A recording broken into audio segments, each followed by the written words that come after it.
to his place where he was staying in a flat in Johannesburg, CBD.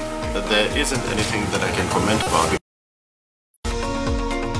Igqwetha lomsolwa wesihlanu ecaleni lokubulawa kwakaSenzomiwa liyalandula bona umsolwa khabe yaseFosloras ngelanga kwabulawa ngalomiwa. From March till today Solomanda kaphuma. Asowathi manje aphuma eThekwini. Umasipalata weMbombela uzisikemele ngokwakhe wakhamba avala amaphayiphi wamanzi wabantu abazihlanganisele wona ngokungemthetho. Sizihatsha ukusuka emzimkhulu wezohatshe Auckland Park ziza kwesatshisa ngezilimi lesiNdebele akwande emakhaya. Lithulisele ngomvulo icala lokubulawa kwakaSenzomiwa. Lokhu kuza ngemva kokuthi amagqwetha ajamela abasolwa akhombele isikhathi sokufuna iinstatement zabofakazi abalandelayo. Umcozululi wama-cellphone owadownloada imininingwane kuma-cellphones amabili yomsolwa wesibili nowesihlanu. U-Advocate Zandile Mjololo uchuke ngembuzo uConstable Zungu ngebatshe ukuthi khabe anomunye wabasolwa ngelanga nakuza kudonozwa ukubulawe uMeyiwa. uMeyiwa wawula ngo-2014 eFosloras ePumalanga eJohannesburg. Umsolwa wesihlanu ojonyelwe ngumshololo ujamile ngelithi akhanga libeke hostel eFosloras ngalila langa. The accused says that he never went to Busuthu hostel in Fosloras, as we have said. From around 5 when those pictures were taken, he moved to his place where he was staying in a flat in Johannesburg, CBD. There isn't anything that I can comment about because you are telling me. Number 5 also denies any involvement in the commission of the offense. Oh, no comment. No comment, yes. Umshololo ubhalwele kuraka nokuthwa ngembuzo uConstable ngobana ahlole ilwazi eliveza isikhathi kunye nekhonakalo yendawo yenithombe ezatholwa efonini yomsolwa wesithathu. Ubhalele ukuthi ubufakazi. Firstly, there's a witness that the state intended to call. He is here. It's left house. He is going to testify about the downloads. He's a cell phone analyst. Was going to testify about the downloads of the cell phones that were confiscated from accused number 2 and 5. Ikomishini yezomthetho ithethe isiqundo sokuphakamisa kwaphela abazokhethelwa isikhundla sekhotho yezokudluliswa kwamacala. Kodwa na ikhotho ningikhala ezine. Ikomishini le iqede ikambiso yokuhlunga malungana nekhotho yezokudlulisela amacala nekhotho yezekhetho izolo. Ngemva kwamalanga amabili okuhlunga babe babili kwaphela bongikhethana kusele kancane bona bangena esikhundleni sekhotho yokudluliswa kwamacala. After the interviews, the JSC has resolved to advise the president to appoint the following candidates: Judge Katri Setilwane, Judge A.M. Kwele. Other 2 positions, they were not filled, they will be re-advertised. Ikhotho yezokudluliswa kwamacala iqhakatheke khulu kezobulungiswa elizweneli ngoba ngiye ethatha inqiqondo zamakhotho aphakemeko elizweni elizombelele. It is the second highest the Constitutional Court. A lot of the appeals actually end up at the Supreme Court of Appeal. So the judges that you need for that court are those who have a lot of judiciary, have a proven track record. Nakusenjalo umkhandlu wekomishini yamajaji uthethe isiqondo sokungavezi ungikhethano wekhotho yezekhetho. Lokho ayikanzinzi ngokupheleleko ngaphambi kwekhetho elilindeleke ngomnyaka ozako. Umasipalata weMbombela eMpumalanga ungenele ijima lokuvala wonke amaphayiphi wamanzi etho kaBhokweni. Amanye amalunga omphakathi azidosela amanzi ngokungemthetho ephayipini elikhulu elithutha amanzi eliwathumela nesibhedlela seThemba. Umasipalata usola ukuhlayela kwamanzi kilabo abazidosele wona ngokungemthetho. Laba abasebenzi bakamasipalata bavala amaphayiphi wamanzi ahlanganiswe ngokungemthetho. Amanzi amraro omkhulu emphakathini walapha. Izakhamuzi zingena intrata zachagala zifuna amanzi. Umasipalata waziphendulela nganasindlela. Lenzaba yalokubhoreka kwalamapipe kwethu ngalokho ngekho emthethweni ngoba babhora amapipe ethu lamakhulu la kufanele athathe mandi awamukise eduke ama reservoirs ethu. Ibanga ukuthi imphakathi lomningi ungatholi mandi kube ngilabala abancane labathole mandi. Sitholakala sengumasipala silahlekelwa more than 90% of water lesiyiletha ngala kule sigodi sasensikazi. Ezinye izakhamuzi sezinenyanga eziningi zinganamanzi. Silamukela igadange lithethwe ngumasipalata. From March till today Solomon akaphuma. Asowathi manje aphuma ethephini. Nemasipanje nisho ukuthi nini ufuna to disconnecta la mapipe into kahle kakhulu ngoba nathi safara ngemali la. Angeke silasithenga manje ngathi sidila ngebusiness la. Yabo. Enenza ukuthenga amani nathi asikhahlela kahle kahle. Nabantu boconnecta amapipe ngebutsotsi. Befuna bakhitshwe ngoba nasalimala thi. Abomasipalata abaningi baqalene nomraro wokuphakela izakhamuzi amanzi. Kanti umasipalata wembombela uthuzo wavala wonke amapipe wamanzi ahlanganiswe ngokungemthetho ngobanyana kuzokuzuza wonke amalunga omphakathi. Nasibuya entolo.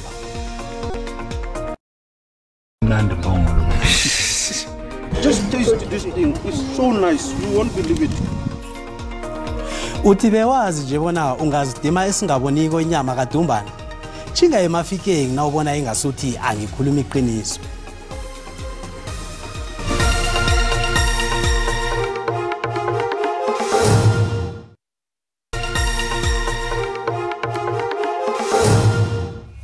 Zindaba zesiNdebele ku SABC 1 na ku DTT nawusanda ukufika siyakwamkela indaba ezi ziyatholakala ku YouTube na ku Facebook asirage nazo.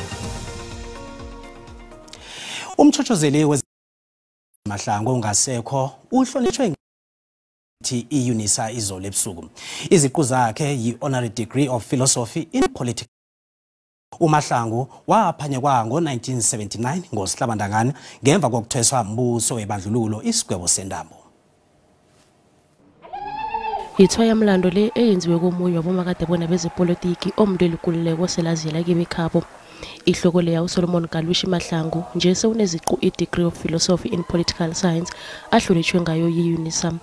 Granting him this prestigious degree will be a meaningful gesture to acknowledge his immense sacrifices and preserve his memory for generations to come. I-UNISA ithi ihlonipho leyikhuthaza eSouth Africa ingcono khulukhulu empini yokulwa nobukhohlakali nokugandeleleka kwabantu kezomnotho. Njengomchoshozelo wayesomutsha wepolitiki, uMahlangu wajoyina iphiko lezipi le-ANC umkhonto wesizwe.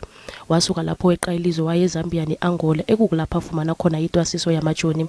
uMahlangu wabanjwa amapholisi wezokuvukela wombuso webandlululo ngo-1977 wagotshwa ngaphasi komthetho wabahloripi i-Terrorism Act wabulawa ngomhla ka-6 kuSihlabantangana ka-1979 ngemva kweminyaka ema-40 abulawa nanamhlanje usahlonishwa ngobukutani bakhe. The role that Mahlangu played must be a fountain of inspiration, a fountain of wisdom that the young people of our country should draw lessons from. Our wish is for the country to unite and work together.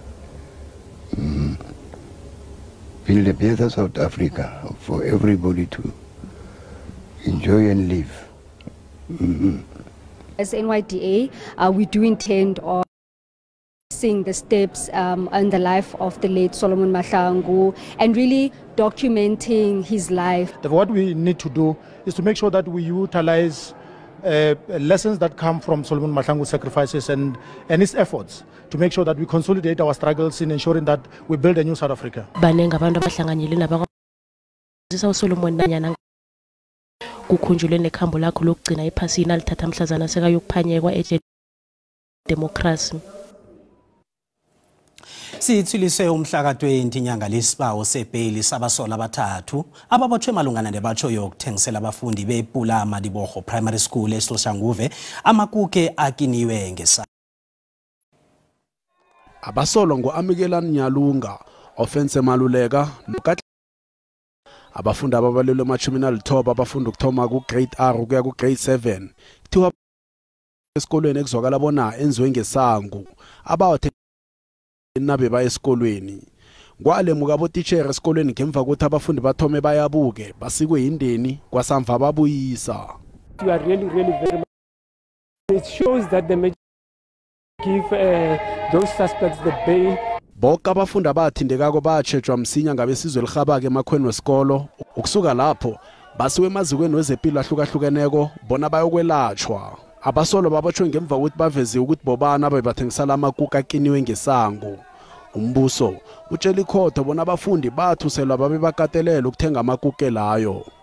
We're really happy about the very straight having said that. But as the role for the SGB, it is very proper that children who goes to the school, they must be protected. Kanjengombana umnyaka uyangekupheleni nje, umnyango wezefundo uthemba bona konke kuzakuhamba kuhle. The community need to work together and make sure that we don't allow anything untoward in and around our precinct. Abasolwa basesesitokisini. Ingabe uyafuna ukubamba ihugwana uyozitika ngenyama kaDumbana? Iye ngitsho yona idonki. Msibatsho ngemafikeng ehlagweni ichingalanga seyinto ejayelekileyo ukuthola umuntu azitshebela ngenyama kaDumbana. Usomabhizinisi wendawo sebeyavule nechisanyama ethengisa inyama ekhanziweko kaDumbana. Labantu lapho batsho msi ungazidima esingaboniko na ungakhe uyidle injalo nje batsho ababiki indaba bethu bathe ukuzwa bona abantu sesibulawa ichiho kangaka ngeJohannesburg apha emafikeng abantu bakhona badla bakhothimino badla inyama kaDumbana bachinga ngapho ababiki indaba bekhethu bayoyizwa kuhle le ndaba emnandi mbongo lo inyama le ikhanzingelwa lapha kwenziwe umkhwaba ibarbecue nethohlo yenyama kaDumbana abantu abayidlako lenyama bathi solo babelethwako azange bayidla inyama emnandi kangaka ke sale ke jana maye ya tonki go tloga khale le maloba ha re simolla re tla go bula kgwebo e ke ne ke le teng ke jele tšhotlho ya teng ka ba ka ja le digwapa tsa teng be ra utlwa ile nama e tlhwatlhwa tlase e monate e jegang e kgonang go fokotsa le malwetsinyana mo mmeleng le mashi a teng a rekisiwa le yone re ana e sale motho wa ke a dirisa ga ise ke tle ke ne le bothata mo mmeleng. Usomabhizinisi lo uthi kulula kakhulu ukuthola istoko senyama kaDumbana batsho usebenzisana nabafuyi baboDumbana batsho akahlaba aboDumbana laba esibabona badiniwe endleleni abanekani nokubanekani abadinwe nakubetshwa kodwa na uhlaba laba bahlogonyelwa kuhle uyatsho nokuthi iMC yena uDumbana nase umqalile ungambona mumbi kodwa na akasimnandi buya nakusako. It may look ugly as it is, but the health benefits are more than any other animal that people are consuming. So I'm using the health benefits to attract people to start eating the donkey meat. Just taste this thing. It's so nice. You won't believe it. Ngisho nemphathi mandla zidla bezikhothimino bezizibuyelele. We must concede that South Africa is desperate for innovation, for new ideas in terms of job creation and sustainability. And we're encouraged by this farmer who has diversified and looked at a different niche in the market, which is donkey meat production. Ekhasini lethu le Facebook sibawe umbono wakho ngokuthi abantu abaningi emafikeng sebadanela enyameni kaDumbana njengoba nabatsho ayisimnandi ibuya nakusako. Asiza umbono wakho mbukeli uyalandela.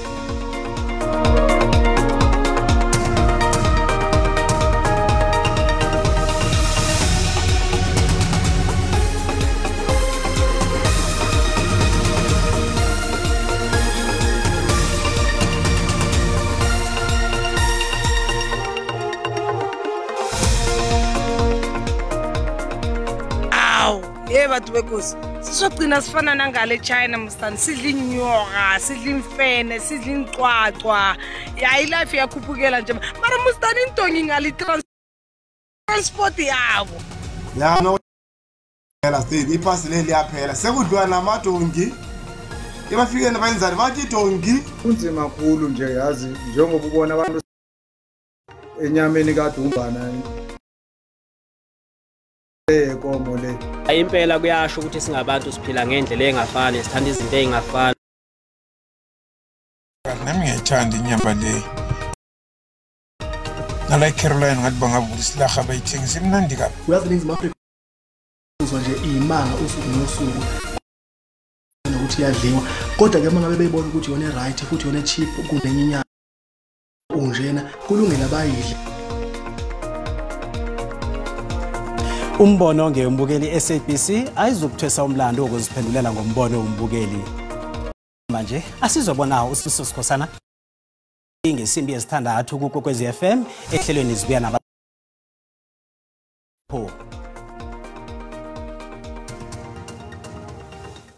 Siyathokoza Cedric Silotshisa nombukelo khona usekhaya ubukelevo namhlanje ungolosithathu namhlanje lihlelo elikhethekileko enarheni yeSewula Afrika kwehle umgomani wenyoni sele uthinde nenkukhu kuvela ukuthi solo kufike umgomani lo enarheni le kubulewe inkukhu ezizingidigidi ngalokho ke sizokhulumisana nodokotela wenilwana ngakelinye ihlangothi siphethe nomlimi osathuthukako ofuye inkukhu ukuzwa ngakelakhe ihlangothi ukuthi kuthena kufika umgomani lo enarheni yeSewula Afrika ibhizinisi lakhe liwuthole linjani nomlaleli somnikela ithuba ukuthi akhulumisane nathi ku WhatsApp ku Facebook na ku email yiyo ke indaba esiphethe khulu namhlanje lapha ehlelweni sibuya nabazumi kuKwekwezi FM.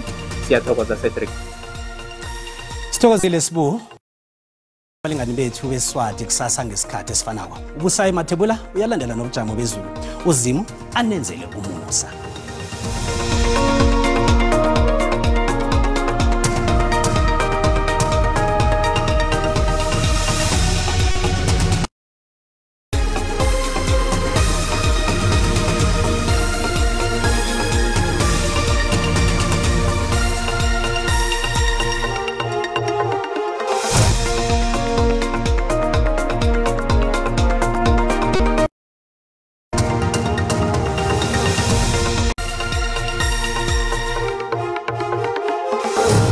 Sithokozile ngendabeni Cedric mbukele ekhaya lotshani sibonene lapha ihlobo lingenile sivakatshelwe namtshiso ke uletha lapha amathuba wezulu endaweni zangale njengalanga Kapa kunamafukile ezindawo nalapha kubogcebeka kana uthi yacala kubo Bloemfontein kodwa nakhona ayalindeleka amathuba wezulu nga 30%. Ayangenelela ke lapha endaweni zabogcebeka nge 60% sibona lapha ke indawo ezizinekungu khulekiseni ke nabachayelako vulekile ke ihlagwini izinkomba zomoya ozibonileko sithole lapha ke isilemukiso somtshiso lapha ubona khona lana ngiyatsho ukuthi kuchisa khulu ke kanomtshiso lo ungabanga nomlilo wamahlathi khulukhulu maphakathi nenaga yeSouth Africa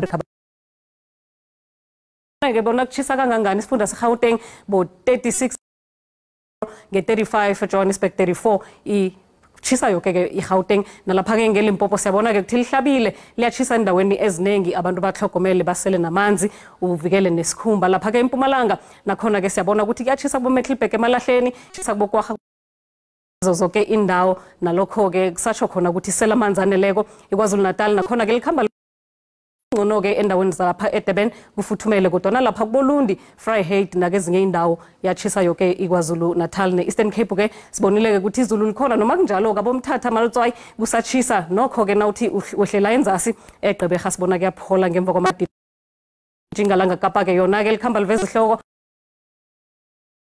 akala ifuthumele kuthi ke ezinye indawo lapha ku Mossel Bay eCape Agulhas lithi ke ukubangconywana liphole nge19 ngemva kwamadina iNorthern Cape bonakala ikhamba iba namafu kodwa ke isifunda naso ke endaweni eziningi kuyachisa iSutherland ibuya nganeno ke ifuthumele nge26 yocala lapha ke iFreystata ukuthi yona injani na sibona lapha ke likhamba liveza ihloko iFreystata nayo njengendaweni eziningi kuyachisa lapha ke kubo Fixback i31 Welcome 34 Bloemfontein nakhona nge34 lapha ke esifundeni seTlhagwini Jingalanga siyabona ke nakhona kuyachisa endaweni zabo Taung eVryburg nakizo ke indawo selamanzi uhlogomele isikhumba ngokuthi uze say sunscreen asibonane kodwa ngesikhathi esilandelako diro